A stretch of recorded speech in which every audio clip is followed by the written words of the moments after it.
It's too early not to have this. Delicious. So last week on Thursday was my birthday, and the one thing that I had to do on my birthday, it was a necessity, is go to Barnes & Noble. Now I know that just 2 weeks ago, I did a book haul after like 7 months of not doing a book haul, but welcome back to another book haul in a span of 2 weeks. Now some may call this a problem, but I'm going to categorize this as another hobby. You know, I have my reading hobby and then I have my book buying hobby. So, I guess let's just get right on into this. There was a couple books. I do have one more book that it wasn't released yet because it got released yesterday. And that's Great Big Beautiful Life by Emily Henry.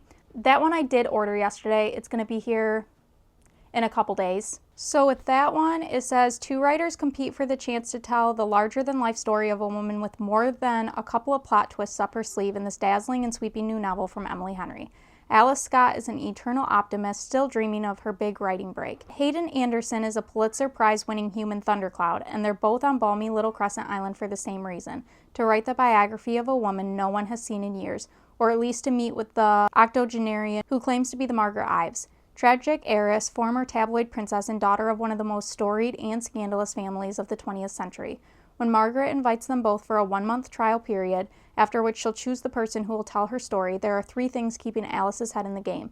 1, Alice genuinely likes people, which means people usually like Alice, and she has a whole month to win the legendary woman over. 2, she's ready for this job and the chance to impress her perennially unimpressed family with a serious publication. 3, Hayden Anderson, who should have no reason to be concerned about losing this book, is glowering at her in a shaken-to-the-core way that suggests he sees her as competition. But the problem is, Margaret is only giving each of them pieces of her story. Pieces they can't swap to put together because of an ironclad NDA and an inconvenient yearning pulsing between them every time they're in the same room. And it's becoming abundantly clear that their story, just like the tale Margaret's spinning, could be a mystery, tragedy, or love ballad, depending on who's telling it. Sold. Emily Henry writes it. Sold. I'm excited for that one. I've read Beach Read, Funny Story, and People We Meet on Vacation. I'm currently reading Book Lovers. I just started that yesterday. And then I need to still read Happy Place and that one. And then I think I'm caught up. I don't know if there are any other. I haven't looked. I don't know if there's any other Emily Henrys. Anyway, moving right along. This one is Blood Beneath the Snow by Alexander Kennington. I picked this up solely because, one, it was in, like, when you walk into the main level of my Barnes & Noble, it's a 2-story. There's all, like, the big new releases, all on little round tables, but then they have shelves. I don't really know what they're from. They seem to be new and at least newer releases, like within the last 6 months. This was on there, and so the front cover obviously caught my eye. I was expecting I don't even know what I was expecting. If we're being honest, just like the immediate look, I was expecting either like Little Red Riding Hood retelling or the Queen of Hearts retelling. But I don't know anything about this book other than the first line that I read, and then I quit reading and I was like, I'm just going to pick this up. And it was literally just a heart-pounding romantasy following a rebellious princess who must fight her brothers to the death. And so when I read that, I was like, you know what? I'm sold. I don't even need to read the rest of that. I'm just buying this. I'm just buying it. And so I did. So I guess together we'll read the rest of it and actually find out what this is fully about. It says, while also battling her feelings for her country's most powerful enemy, Revna is no stranger to struggle. As the only member of the royal family without a magical ability, she is seen by her kingdom as an embarrassing mistake and blight on her bloodline. Luckily, Revna has found family in her outcasts, but when her 2 closest friends' lives are put in danger, she is determined to save them by any means necessary, no matter the cost. The Bloodshed Trials, a competition where the last royal sibling standing takes the crown, might just demand the ultimate price. Revna rejects plans for an arranged marriage and commits to competing for the throne, only to be kidnapped by the mysterious and terrifyingly powerful Hellbringer, the general of her country's greatest enemy. He has the ability to rend souls with the flick of his wrist and is every inch as intimidating as the war stories say he is. But Revna wonders if there is some humanity left in him, especially when he reveals there are other parties who want her on the kingdom's throne for their own secret reasons. Sign me right up. That's right up my alley. Okay, I'm excited for that one. Next up, I picked up The Secret History by Donna Tartt. I've been wanting to pick this up for a while. I haven't read too much dark academia, and this was on the dark academia pile. I don't know why I didn't think it was, but I'm trying to get more into that. But I don't know if I'll read this until fall, but I have seen this a ton. Again, I really don't know too much about this. I've never fully looked into it. It says, under the influence of a charismatic classics professor, a group of clever, eccentric misfits at a New England college discover a way of thought and life a world away from their banal contemporaries. But their search for the transcendent leads them down a dangerous path beyond human constructs of morality. I'm not going to lie, that's typically why I don't pick up dark academia or anything like that, because if it has an abundance of bigger words, I typically lose interest pretty easily because I don't know what the hell they're saying, and I don't have the patience to look that shit up. So, we'll see. Next, we have The Night Circus by Erin Morgenstern. Again, this was on the dark academia table, and I have seen this a lot, and I have been meaning to pick this up probably for 2 years now, and I just never do, and Impulse Me was like, this is the time. So this one is a circus that just shows up at night. I'm not even going to say that out loud. I'm not going to embarrass myself like that. There's a competition within this circus between two of the magicians. Ooh, and it says, this is a game in which only one can be left standing. Amid the high stakes, Celia and Marco soon tumble headfirst into love, setting off a domino effect of dangerous consequences and leaving the lives of everyone from the performers to the patrons hanging in the balance. I didn't know that there was romance in this. Sold! Next, we have the first 3 books in the Bridge Kingdom series. This used to be on Kindle Unlimited, and I am pretty sure it's not anymore, so I just ended up picking up the physical books. Plus, I love these covers that they have now that they're traditionally published. Hello! But they look great. They only had the first 3. I think there's like 4 or 5 out. But anyway, I guess I'll just read the first one. A warrior princess trained in isolation, Lara is driven by 2 certainties. The first is that King Arin of the Bridge Kingdom is her enemy, and the second is that she'll be the one to bring him to his knees. The only route through a storied and ravaged world, the Bridge Kingdom of Ithacana enriches itself and deprives its rivals, including Lara's homeland. So when she's sent there as a bride under the guise of peace, Lara is prepared to do whatever it takes to fracture its impenetrable defenses and the defenses of its king. Yet as she infiltrates her new home and gains a deep understanding of the war to possess the bridge, Lara begins to question whether she's the hero or the villain. As her feelings for her husband transform from frosty hostility to fierce passion, Lara must choose which kingdom she'll save and which kingdom she'll destroy. I love a good arranged marriage. I love a good enemies to lovers. I love when you mix them. Sign me right up. Then I picked up Shallow River by H.D. Carlton. I didn't know that this was a new release from her, but apparently it is, I believe. I'm pretty sure that's what I just read. Okay, no, apparently it was published December 2020.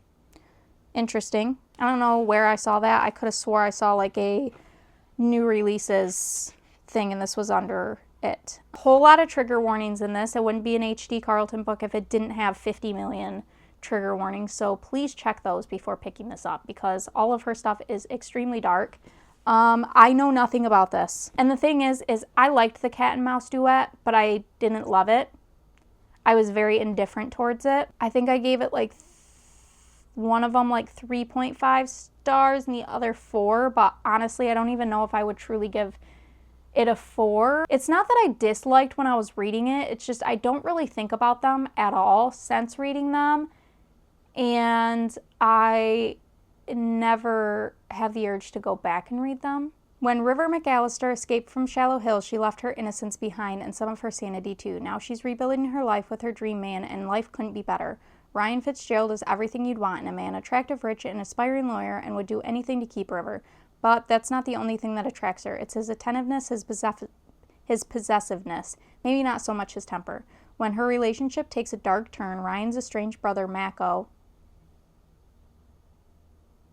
is the only one who sees it. He knows exactly what Ryan is capable of, and it's not the first time he had to be a knight in shining armor. River came from Shallow Hill, though. She's never needed saving before.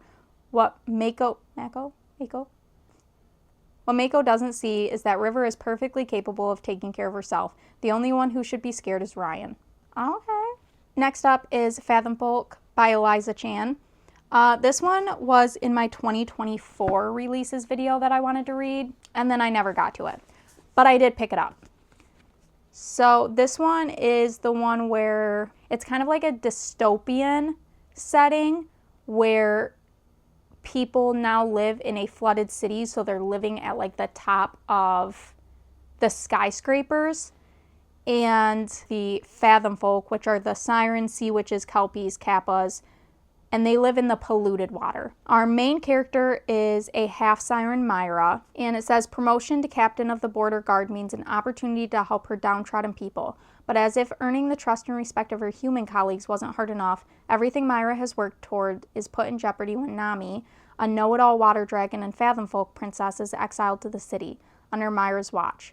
When extremities sabotage a city festival, violence erupts, as does the clampdown on Fathom folk rights. Both Nami and Mira must decide if the cost of change is worth paying or if the city should be left to drown. I remember I really, when I initially read this last year, I really wanted to pick it up, and then I just never got around to it. So I figured if I had the physical copy, it'd keep it in the forefront of my mind every month that I'm picking my TBR. Then we have Fear the Flames by Olivia Rose Darling. Another one that I really wanted to read last year and then I never got around to it, so I finally picked it up so that it stays again in the forefront of my mind. As a child, Elwyn was ripped away from her dragons and imprisoned by her father, King Garrick of Imarath. Now, years later, Elwyn is a woman determined to free her dragons, having established a secret kingdom of her own called Astilion. She's ready to do what's necessary to save her people and seek vengeance, even if that means aligning herself with the commander of Veravath, Caden Velez, the most feared and dangerous man in all the kingdoms of Reverin. Why do fantasy names have to be so hard to pronounce? Caden is ruthless, lethal, and secretive, but he promises to help Elwyn if she will stand with him and all of Veravath in the pending war against Imarath. Despite their contrasting motives, Elwyn can't ignore their undeniable attraction as they combine their efforts and plot to infiltrate the impenetrable castle of Imarath to steal back her dragons and seek revenge on their common enemy. As the world tries to keep them apart, the pull between Elwyn and Caden becomes impossible to resist. As they and their crew clandestine schemes, the looming threat of war makes the imminent dragon heist their riskiest adventure yet. But for Elwyn, her vengeance is a promise signed in blood, and she'll stop at nothing to see that promise through. Ooh, I like that map. I haven't even looked at the hardcover. Very underwhelming. Very underwhelming. Okay. Then we have A Song to Drown Rivers by Anne Leong. This one I saw Madison Kate reading, and she gave this very high rating. Plus it has pretty sprayed edges. So I picked it up because I feel like I have extremely similar taste to her. I don't think there's been a book that I've seen her rate high that I have read that I also didn't like. So when she says she likes a book, I trust, and I go and buy it.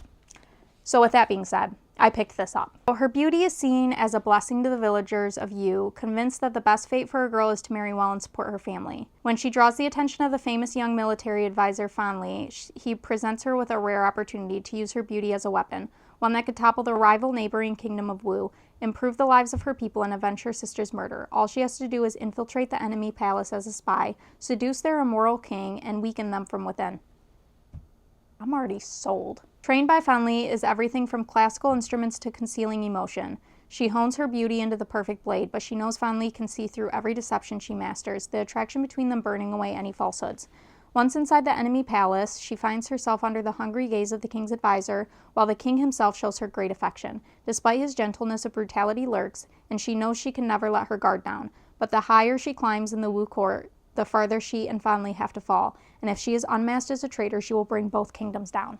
And then the last two books that I think I might be most excited for, we'll start with Say You'll Remember Me by Abby Jimenez. I love Abby Jimenez writing. I love it. So I was very excited to pick this up. I still have a backlog from her, but that's okay. That's beside the point. I don't need that. I needed to pick this up. I kept seeing people read this, and I needed to. There might be no such thing as a perfect guy, but Xavier Rush comes disastrously close. A gorgeous veterinarian giving Greek god vibes, all while cuddling a tiny kitten? Immediately yes. That is until Xavier opens his mouth and proves that even sculpted gods can say the absolute wrong thing. Of course, there's nothing Samantha loves more than proving an asshole wrong. unless of course he can admit he made a mistake. But after one incredible and seemingly endless date, possibly the best in living history, Samantha is forced to admit the truth that her family is in crisis and any kind of relationship would be impossible. Samantha begs Xavier to forget her, to remember their night together as a perfect moment, as crushing as that may be. Only no amount of distance or time is nearly enough to forget that something between them, and the only thing better than one single perfect memory is to make a life and even a love worth remembering. I don't know if it's that one or if it's the new Emily Henry book, but I swear it was one of their books that I saw people reading it, and they were talking about how it references the guy looking like if Rhysand from ACOTAR was a real person. And while, don't get me wrong, I'd love to see it, I don't know if I want to read that. I feel like it's gonna mildly ruin the book for me, because I'm pretty sure it mentions it like 2 times, and then it also has something else referenced, and I just don't know how I feel about modern things that are like extremely hyped up being mentioned in books. Like, I really don't like when TikTok is mentioned. I don't know why that is. I truly don't know why I'm like that and why it bugs me so bad, but it does. I just don't like hyped up things and real life things being mentioned while I'm reading. Probably because I'm reading solely for like the fiction aspect of it. Like, it's not real. I want to read things that take me out. I don't want to read things that put me back. Okay, you know? The last one that I think I'm most excited for is The Condition of Will by Jessa Hastings. Now, I have not read Magnolia Parks yet. So there's really no reason why this should be the one that I'm most excited for, because I've never read a book by her. But I think that might also turn around and be the same reason why I'm so excited, because I want to read her books. I'm just not ready to go into the Magnolia Park universe, but I will say I loved Gossip Girl. And knowing that Magnolia Parks is like Gossip Girl, like the rich elite drama, I need that. I don't know why I'm still putting that off, because I've watched Gossip Girl. As cheesy and corny as that show is, it's like my comfort show, and I've watched it probably three or four times over. It's the equivalent of the Vampire Diaries for me. It's so much more corny the more I watch it, and so ridiculous, but for some reason it makes me like it that much more. I need to pick up Magnolia Parks. I really want the old covers. I used to hate them. I'm not gonna lie, when I first saw them, I really hated their covers. But after seeing the new covers, I hate those more. The shoes, the fucking legs sticking in there, I hate them. I will not ever pretend that even a sliver of me likes them. I will read all of them on my Kindle before I buy those, even though I want the physical books. I want to annotate them, but I refuse to buy those fucking covers. Sorry, that was a little aggressive. Anyway, onto this. Yes. I know nothing about this at all.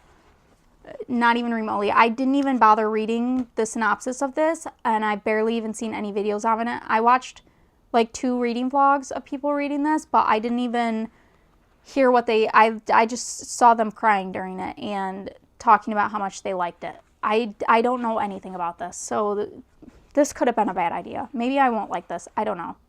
I can't remember the last time I couldn't get a handle on myself and my emotions, but the lid is slipping. Something about the slipping lid feels like it's Sam Penny's fault, like he broke the seal and he's slowly opening me up. London-based Georgia Carter, professional lie detector and body language savant, has long been estranged from her infuriating, closed-minded, wealthy South Carolina family.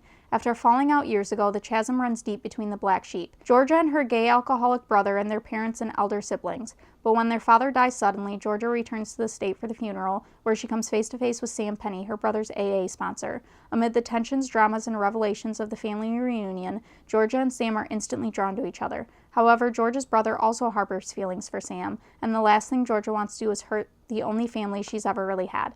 When their father's will reveals a surprising bequest to a mysterious stranger, Georgia's ability to read people becomes crucial in unraveling her father's hidden past. The delicate balance within the family teeters, and secrets both old and new threaten to push them beyond the breaking point. There are only so many cracks a damaged family can take before it shatters.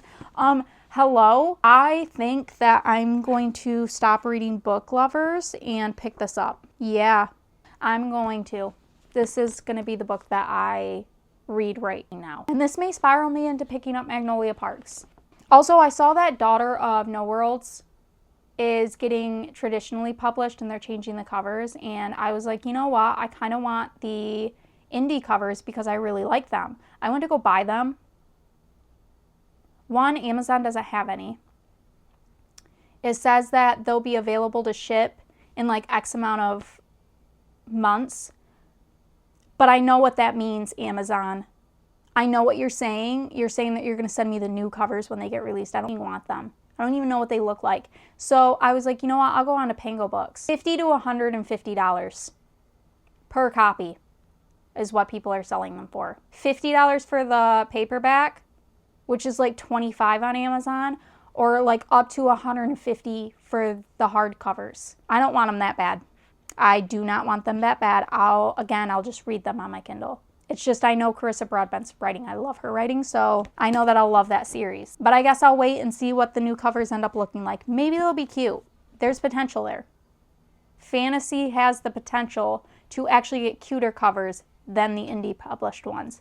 But I would say a good solid 8 out of 10 times they're usually not cuter. Anyway, so those are, how many books did I even get? 1, 2, 3, 12, 13. Those are the 13 books that I managed to buy in a day. Did I need any of these? Not even remotely. I literally have over 100 books on my physical TBR. I'm probably pushing like 130 at this point, and now I'm getting sucked into Hermione fanfic. So there's that. I desperately need to get out of my reading slump that I'm in. And on top of that, Oblivion Remastered. I've talked about this before. Oblivion is my favorite video game of all time. I have literally beat that game 8 times. It was the first video game that I actually really liked when I was like 14. And I've just hyper fixated on it since then. And they just released the remastered version yesterday, unannounced, just a random drop.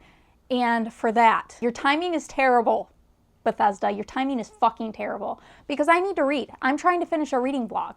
As you noticed, I didn't upload, maybe you didn't notice, but I didn't upload last week because I simply didn't have anything.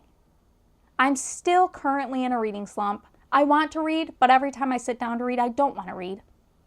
I get 3 pages in, I'm like, I can't focus. And now they release that.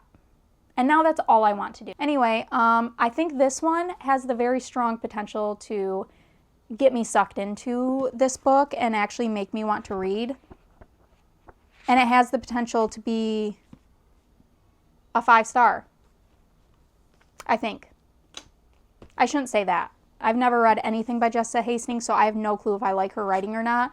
But I really like the synopsis to that. It sounds so good. I guess that's all my rambling. I'm done rambling. This was meant to be talked about my book haul, and I've somehow gotten on the topic of video games. Okay, anyway, if you made it this far, thank you so much for watching. I really appreciate it. Let me know down in the comments if you have read any of these, and if you rated them above like a 4-star, let me know. Please let me know, because I need to start making a ranking of my TBR on which ones I'm going to read when. Make sure to leave a like and subscribe to stay up to date with all my future content. Fairly soon, I'm really hoping next week's video is going to be this video ends when I find a 5-star.